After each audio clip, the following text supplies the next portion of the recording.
तो आदाब, नमस्कार, गुड इवनिंग, सत श्री अकाल। एक बार फिर आप तमाम लोगों का स्वागत है क्राइम तक की कहानी के इस एपिसोड में। और उम्मीद है पूरी फैमिली अच्छी होगी, अपना ख्याल रख रही। तो जय हिंद गाइज एक नई इंटरेस्टिंग स्टोरी आपके लिए लेके आ चुका हूँ। तो चलिए सबसे पहले अपन इस स्टोरी को सुन लेते हैं।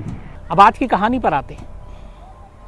आज की कहानी 2 अरबपति परिवारों की कहानी है और बहुत ही बड़ा नाम समाज में, बेइंतहा पैसे, अरबों की जायदाद, बड़ा बिजनेस घराना।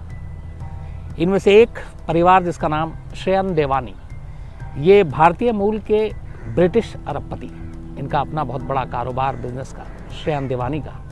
तो यह हैं भारतीय लेकिन ब्रिटेन में जाकर बस गए और इनका अपना अच्छा खासा धंधा बिजनेस चल रहा था। जब ये जवान हुए, अपने फादर के बिजनेस में इन्होंने हाथ बटाना शुरू किया और शादी के लायक हुए, तो फिर इनके लिए रिश्ता देखना शुरू किया गया श्रेयन देवान के लिए। धीरे धीरे बहुत सारी लड़कियां देखी गईं और आखिर में एक भारतीय ही मूल की एक स्वीडिश लड़की जिसका नाम एनी था, वो भी भारतीय मूल की थी लेकिन वो स्वीडन में जाकर बस गई। उनके पिता भी अच्छे खासे बिजनेसमैन, बड़े, वो भी अरबपति। तो वहाँ पे जाके बात बनी, दोनों परिवार वाले एक दूसरे से मिले, लड़का लड़की से मिला, श्रेयन एनी से मिला, एनी श्रेयन से मिले और फिर दोनों में रिश्ता तय हो गया। तो ये इत्तेफाक की बात थी कि एक लड़का और एक लड़की जो दो हैं तो हिंदुस्तानी, भारतीय, लेकिन दोनों अलग अलग देश में जाकर बस गए। तो भारतीय मूल की एनी और भारतीय मूल का देवानी, एक ब्रिटेन और एक स्वीडिश, दोनों के परिवार की रजामंदी से 2010 में इनकी शादी होती है। और उस वक्त एनी की उम्र 28 साल थी और देवयानी की 30 साल। तो देवानी और एनी की शादी होती है। शादी के बाद, शादी बड़े धूमधाम से होता है, तमाम बड़े ख़ास लोग, बड़ी हस्तियां आती हैं शामिल शादी में, मीडिया में भी इसकी कवरेज होती है। शादी के बाद एनी और देवानी दोनों हनीमून के लिए साउथ अफ्रीका जाने का फैसला करते हैं। बिजनेस के सिलसिले में देवानी कई बार पहले भी साउथ अफ्रीका जाता रहा और साउथ अफ्रीका उसे पसंद था और ये बात एनी को भी मालूम थी। शादी से पहले दोनों एक दूसरे के शौक भी पूछ रहे थे। तो फिर ये तय हुआ कि साउथ अफ्रीका में ही हनीमून मनाएंगे। तो देवानी और एनी 2010 में शादी के करीब हफ्ते भर बाद हनीमून मनाने के लिए साउथ अफ्रीका पहुंच जाते हैं। साउथ अफ्रीका जाने के बाद अगले कुछ दिन तक ठीक ठाक रहता है, लेकिन फिर एनी नोटिस करती है कि कई बार बीच बीच में श्रेयन देवानी अपने फ़ोन में ज़्यादा उलझा रहता है और लगातार वो फ़ोन पे बिज़ी रहता है। कभी मैसेज, व्हाट्सएप, कभी कॉल। और जब देवयानी उसके फ़ोन में झांकने की कोशिश करती है तो अचानक फ़ोन को हटा देता है। तो ये कुछ कई बार हुआ। इससे एनी को थोड़ा सा कुछ डाउट होने लगा, लेकिन फिर उसे लगा कि बिजनेस है, दोस्त हैं, बहुत सारी चीज़ें होंगी, तो उसने इसको नज़रअंदाज भी किया। लेकिन उसके दिल में कहीं ना कहीं ये बात बैठ गई थी। इसके बाद दोनों अब हनीमून पे हैं और हनीमून के दौरान लगातार साउथ अफ्रीका में अच्छी अच्छी जगह घूम रहे हैं। एक रात इसी हनीमून के दौरान ये दोनों एक बहुत ही आलीशान और महंगे कैफ़े में बैठे हुए डिनर कर रहे थे, कैंडल लाइट डिनर, एनी और देवयानी। उस डिनर के दौरान सब कुछ ठीक ठाक चल रहा था, लेकिन कुछ देर के बाद एनी ने नोटिस किया कि जहाँ पे वो डिनर कर रहे थे उसके थोड़ी दूरी पे एक दूसरे टेबल पे 2 और लोग बैठे थे, एक कपल था। लेकिन देवयानी का ज़्यादातर ध्यान उस टेबल की तरफ था। अब उसे यह समझ में नहीं आ रहा था कि उन दोनों में से वो किसे देख रहा था, लड़के को या लड़की को, और क्या कुछ है, ये दोनों एक दूसरे को जानते हैं नहीं जानते हैं, लेकिन कुछ उसे डाउट हुआ। इसके बाद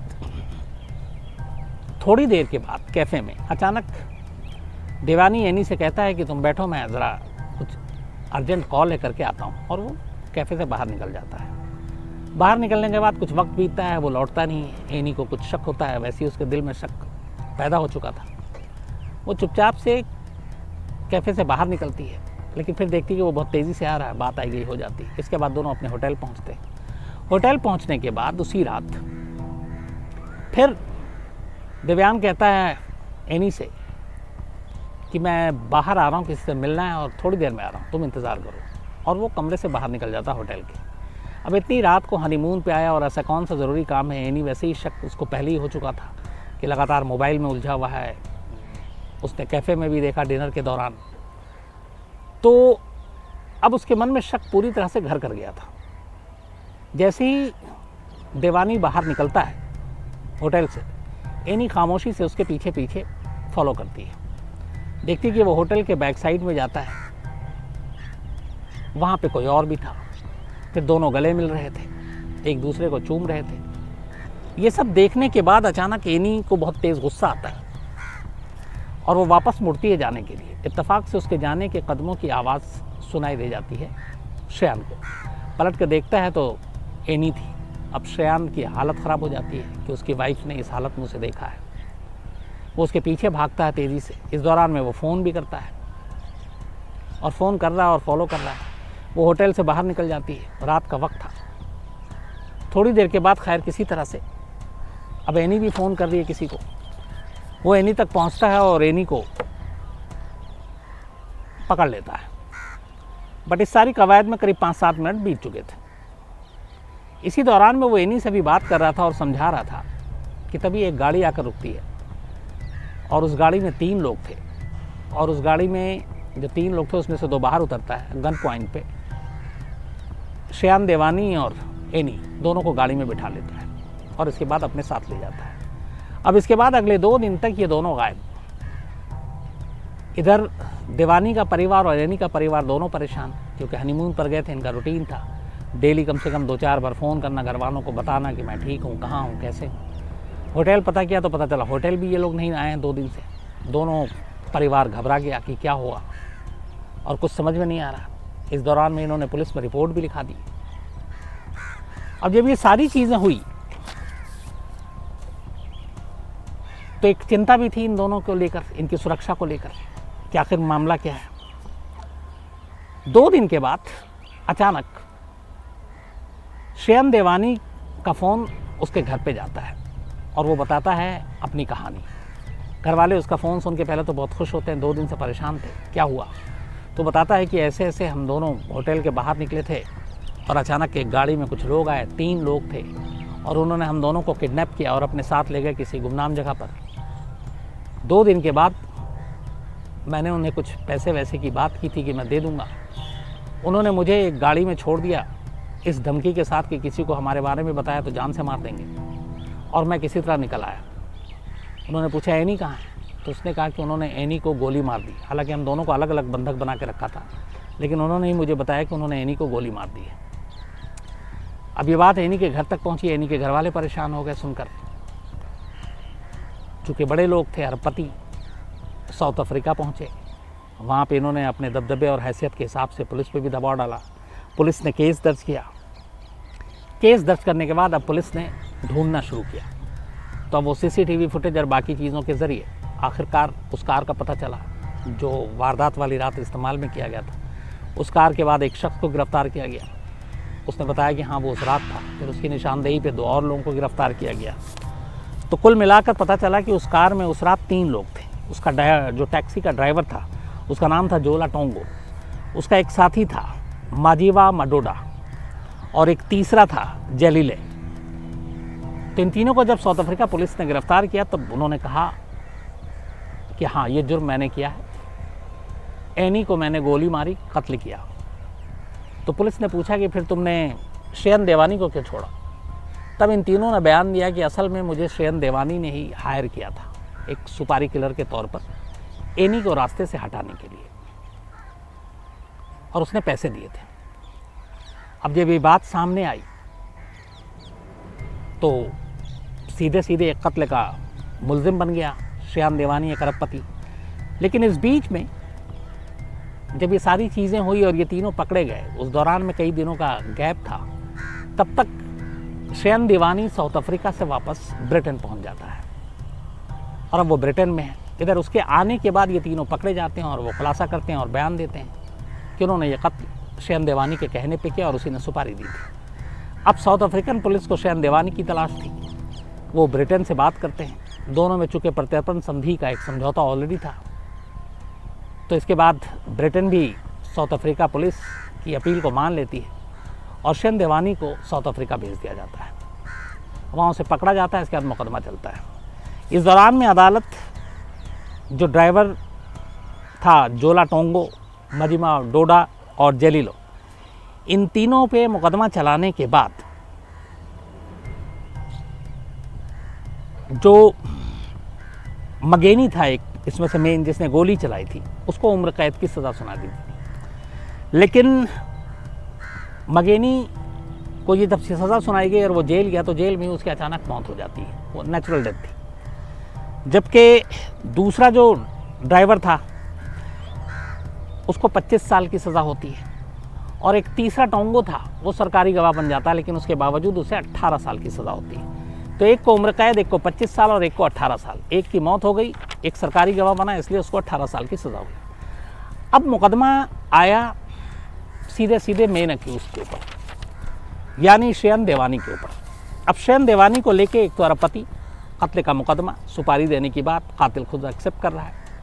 ये मुकदमा शुरू होता है और मुकदमा चलता है और इस मुकदमे में बड़े उतार चढ़ाव आते हैं।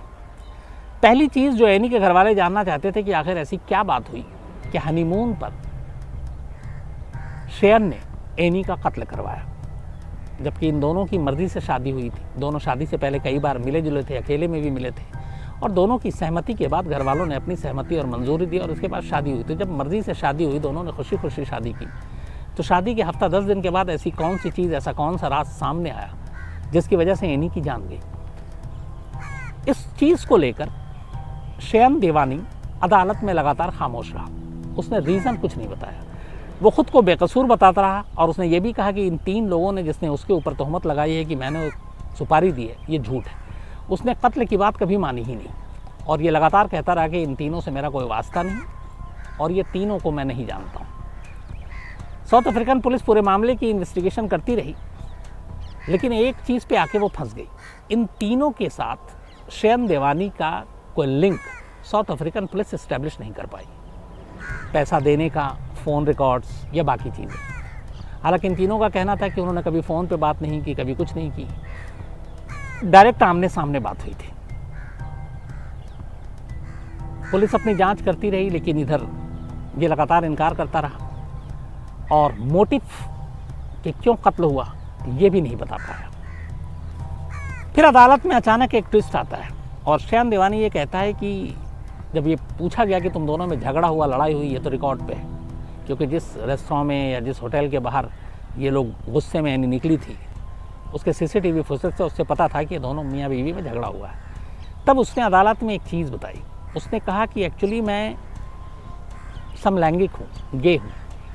तो एक लड़के के साथ मुझे आपत्तिजनक हालत में एनी ने देख लिया था और वो उसका पुराना दोस्त था और उसी के बाद ये झगड़ा आगे बढ़ा और उसी में वो बहुत गुस्से में थी और वो निकल रही थी। लेकिन फिर मैंने उसको समझाने की कोशिश की, वो लगभग समझ भी गई थी, लेकिन तभी हमारा किडनैप हो गया। 3 लोग आए और हमें ले गए और उसके बाद एनी को गोली मार दी। लेकिन इस कत्ल का एनी के कत्ल से कोई रिश्ता नहीं था, मतलब इस रिश्ते का एनी के उससे कोई रिश्ता नहीं था। ये बात चलती रही। फिर उससे पूछा गया कि उस रेस्तरां में जहाँ पे आप लोग कैंडल लाइट डिनर कर रहे थे, वहाँ पे आपका भी झगड़ा हुआ, सीसीटीवी फुटेज में साफ था कि एनी खुश नहीं थी। तब उसने बताया कि जिस टेबल पे एक कपल बैठा हुआ था, दरअसल उस कपल में उस लड़की को नहीं, बल्कि उसमें एक फोटोग्राफर था जो ब्राज़ीलियन नेशनल था, ब्राज़ील का सिटीज़न था और वो उसका बहुत पुराना दोस्त था और उन दोनों के बीच में समलैंगिक रिश्ते थे और इत्तेफाक से वो उस वक्त साउथ अफ्रीका आया हुआ था और वहीं उसने देखा और उसके बाद वो उस रात उस रेस्तरां के बाहर वो उससे मिला भी था। दोनों गले वले मिल रहे थे और तब एनी ने देख लिया था। तो यहाँ तक तो ये बात सामने आई, लेकिन इस कत्ल को लेकर वो लगातार इनकार करता रहा, मुकदमा चलता रहा। साउथ अफ्रीकन पुलिस इसके ऊपर उंगली भी उठी कि शायद ये बड़े लोग, और जैसे अपने देश में भी होता है कई बार पुलिस अपना काम, अपनी जांच ईमानदारी से नहीं करती है, सबूत जो है वो जानबूझ के अनदेखा कर देती है, सबूत पेश ही नहीं करती है, इससे छूट जाते हैं गुनहगार। तो साउथ अफ्रीकन पुलिस भी कई मामलों में और रिश्वत और इन सारी करप्शन के मामले में बहुत बदनाम पुलिस फोर्स है। तो कहते हैं कि शायद पैसे के बलबूते पे इस केस को कमज़ोर किया गया। 2014 में 2010 में ये कत्ल हुआ था, 4 साल मुकदमा चला 2014 में साउथ अफ्रीका की अदालत ने सबूतों के अभाव में शयान देवानी को एनी के कत्ल से बरी कर दिया और कहा कि कोई ऐसा सबूत नहीं है, कोई मोटिव नहीं है, कोई लिंक नहीं इस्टेब्लिश हुआ। और सिर्फ उन 3 लोगों को सज़ा हुई थी, जिसमें एक को उम्र कैद, एक को 25 साल और एक को 18 साल, जो सरकारी गवाह बना। लेकिन मेन जिन्होंने कहा था इन तीनों ने कि हमें किसने पैसे दिए, किसने सुपारी दी, उसको बरी कर दिया गया। उसको लेके भी बड़े उंगलियां उठी। 2014 में जब वो बरी हो गया, इसके बाद उसके वापस ब्रिटेन जाने का रास्ता साफ हो गया और शयान देवानी साउथ अफ्रीका से वापस ब्रिटेन पहुंच गया एक आज़ाद नागरिक के तौर पर और फिर से अपने बिजनेस और बाकी चीज़ों में लगा। इधर एनी के पेरेंट्स लगातार रो रहे थे कि उनके साथ इंसाफ नहीं हुआ। ये तक पता नहीं था कि एनी का कत्ल क्यों किया गया। 3 साल गुजर जाते हैं। 2014 में कोर्ट का फैसला आया था और शयान देवानी बरी हुआ था। 2017 में शयान सोशल मीडिया के ज़रिए एनी के कत्ल का एक तस्वीरों के जरिए जवाब देता है। वो एक फ़ोटो पोस्ट करता है 3 साल के बाद जब वो बरी हुआ था। और ये फ़ोटो था एक ब्राज़ील का फ़ोटोग्राफ़र है जो बहुत ही मशहूर फ़ोटोग्राफ़र वहाँ का, मार्टिन्स। उसके साथ फ़ोटो थे और वो बड़े ही अंतरंग रिश्ते वाले कुछ फ़ोटो थे और सोशल मीडिया पे बाकायदा पोस्ट किया।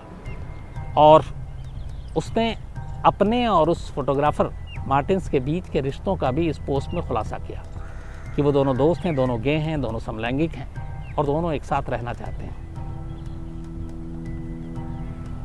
और इनका उसने ये भी कहा कि कई सालों से रिश्ता है। इसके बाद कहते हैं कि शयान के देवानी के घर वालों ने भी इस रिश्ते को मंजूरी दे दी। मतलब 2 लड़कों के बीच की बात कर रहा हूँ। और तब इस पोस्ट से जो खुद शयान देवानी ने किया था, एनी के घर वालों को लगा कि एनी का कत्ल क्यों किया गया था। उनका मानना था कि ये गे था, एनी ने देख लिया था और उस वक्त उसे ये डर था कि अगर ये एक तो बड़ा बिजनेस टाइकून, अरबपति, ये सारी चीज़ें अगर उसने खोल दी तो परिवार, बिजनेस सब पे बड़ी बदनामी होगी। और इस वजह से ही एनी के घर वालों का शक है कि शयान ने एनी को रास्ते से हटा दिया। और साउथ अफ्रीका चूँकि वो हमेशा जाता था बिजनेस ट्रिप पे, तो उसके वहाँ पे बड़े अच्छे लिंक थे, लोगों को जानता था, तो उसके लिए ये काम कराना बहुत मुश्किल काम नहीं था। एनी के परिवार वालों का ये कहना है कि जब शादी हुई थी तब सारी चीज़ों की उन्होंने जांच की थी। दोनों बहुत ही, परिवार ऐसा भी नहीं था कि अरबपति तो थे, लेकिन बहुत खुले मिजाज के परिवार ये नहीं था दोनों में से। लेकिन उनका ये इल्ज़ाम था कि शयान अगर गे था तो शादी से पहले उसने इस बात को छुपाया। अगर वो बता देता एनी को या उनके घर वालों को ये पता होती तो वो ज़िंदगी में एनी की शादी शयान से नहीं करते। लेकिन उसने इस इतने बड़े झूठ को जो है, सच को छुपाया और बताया नहीं। तो कुल मिला के इस कहानी में ये है कि एक अरबपति ने अपनी अरबपति पत्नी का कत्ल किया, उसके ऊपर इल्ज़ाम लगा, लेकिन सबूतों के अभाव में अदालत ने उसको बरी कर दिया। वो आज भी आज़ाद है और खुलेआम अब वो स्वीकार करता है कि वो एक गे है, उसके रिश्ते हैं। सोशल मीडिया पे भी अब पोस्ट करने में उसे कोई झिझक नहीं होती, कोई हिचक नहीं होती। लेकिन एनी के घर वालों को आज भी इस बात का अफसोस है कि उनके साथ इंसाफ नहीं हुआ, उन्हें इंसाफ नहीं मिला। तो ये थी कहानी आज की। लेकिन तो गाइज़ उम्मीद करता हूँ कि ये स्टोरी आपको बहुत ही अच्छी लगी होगी। और गाइज़ आपको मैं बता दूँ कि अपने इस चैनल पे रियल स्टोरी पे केवल आपको इंटरेस्टिंग स्टोरियाँ ही सुनने को मिलेंगी, क्योंकि मैं यहाँ पे सबसे ज़्यादा डिमांडिंग या सर्चेबल, जो ऑल ओवर द वर्ल्ड सबसे ज़्यादा डिमांडिंग सर्चेबल या आप सर्च कीवर्ड के हिसाब से छांट करके लेके आता हूँ जो सबसे ज़्यादा डिमांडिंग स्टोरियाँ होती हैं। तो आपको अगर इंटरेस्टिंग स्टोरियाँ सुननी बहुत अच्छी लगती हैं तो यहाँ पे बने रहें, क्योंकि इंटरेस्टिंग स्टोरियाँ केवल आपको यहीं पे मिलेंगी। तो मिलते हैं एक नई इंटरेस्टिंग स्टोरी के साथ में, तब तक के लिए जय हिंद।